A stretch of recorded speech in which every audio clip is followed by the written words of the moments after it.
So with Drummer's Jargon magazine, that was the name of my little publication. I got my NAM media badge to kind of sneak in the show. So with Drummer's Jargon, I needed a feature drummer, for my next piece. And so the first issue I think came out, and I think it was on like a little 8.5 by 11 piece of paper. I think I interviewed like Mark Ford, who's now at North Texas State, and he was a professor at East Carolina for marimba or mallets and that sort of thing. I think I had Mark maybe write a piece for it or something like that.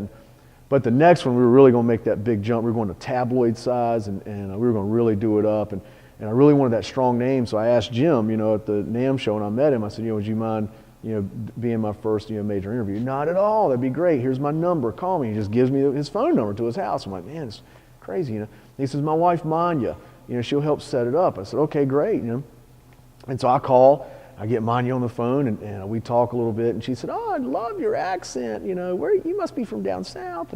And we just hit it off really great, and she says, well, let me get Jimmy to call you, but I'll get Jim to call you, and you guys can talk and set it all up and all that stuff. So great, A couple of days later, he calls me back, I'm like, oh my God, Jim Chapin on the phone, And we talked, and it was a great interview, and I really prepared some, what I thought were just really difficult questions. I didn't realize it's probably the same stuff he gets asked all the time.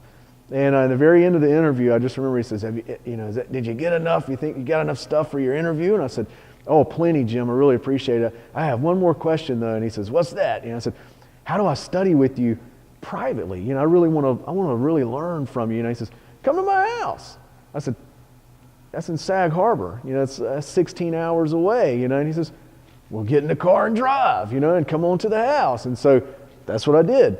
So I got in my little ratty pickup truck that I was lucky to make it to the end of the driveway in it probably, and I drove the 16 hours up to Sag Harbor and had no idea where I was going to stay. I was kind of hoping I could stay at Jim's house, and had no idea what I was going to do when I got there, but I was going to take a lesson with Jim Chapin one way or the other. And that's what I did. I drove all the way to Sag Harbor by myself, 16 years old, hot in the truck, just gone. And I think I told my parents I was like going camping for the weekend or something, which is kind of about right, at Jim's place. I camped out in his cellar, and he showed me all this stuff. And when I get there, I'm just blown away. I'm out in Sag Harbor, and he says, tomorrow I'm going to take you into the city, and we're going to, actually I think we went over to New Jersey. He says, I'm taking you to do a lesson with Joe Morello.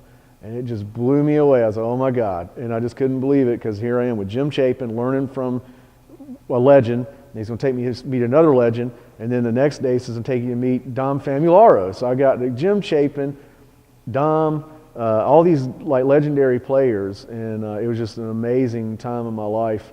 And it just opened up all kinds of doors. And it was kind of one of the things that really gave me the guts, so to speak, to open Progressive and go for it, studying with those guys, because I thought, you know what, I think I can do it, and they were behind me all the way. And so Jim was just a really great springboard, so to speak, of kind of getting going.